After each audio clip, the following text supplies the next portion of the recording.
how to optimize performance through effective job descriptions. Now, we call it position outlines, and there's also that term job descriptions, Mark. Are they exactly the same thing? Does one mean the other? What's the difference? So most people know the term job description and use it all the time. One of the inherent weaknesses, though, is that job descriptions tend to focus very specifically on tasks. But there's, as I think we'll discover through our conversation today, there's much more to a job than just the specific tasks the person needs to accomplish. And so we use the term position outline because it's a more all-encompassing term. Now, you've talked about a three-legged stool in the past. Can you explain what that means? For sure.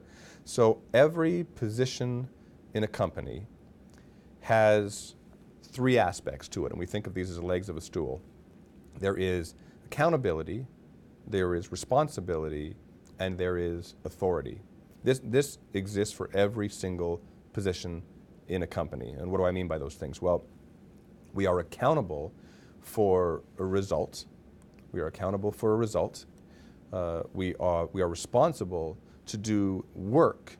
You know, we may or may not, accountability and responsibility are not the same. The accountability for the result happening could be a manager's job, and they may do some of the work, or they may delegate some of that work to someone who has the responsibility to do some of that work, and yet the accountability will still stay with the manager. If the work doesn't get done, it's the manager that we have to go talk to and say, why wasn't that work done, right?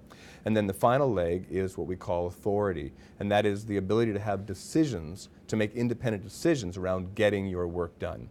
And all three of those things must be present if any work is to successfully be done in a business. Now, sometimes, very often, all three of those legs are not standing. In other words, an employee doesn't actually have responsibility or accountability for all three of the legs of that stool. They may have some accountability, they may have some responsibility, but most often it's the authority that they don't have.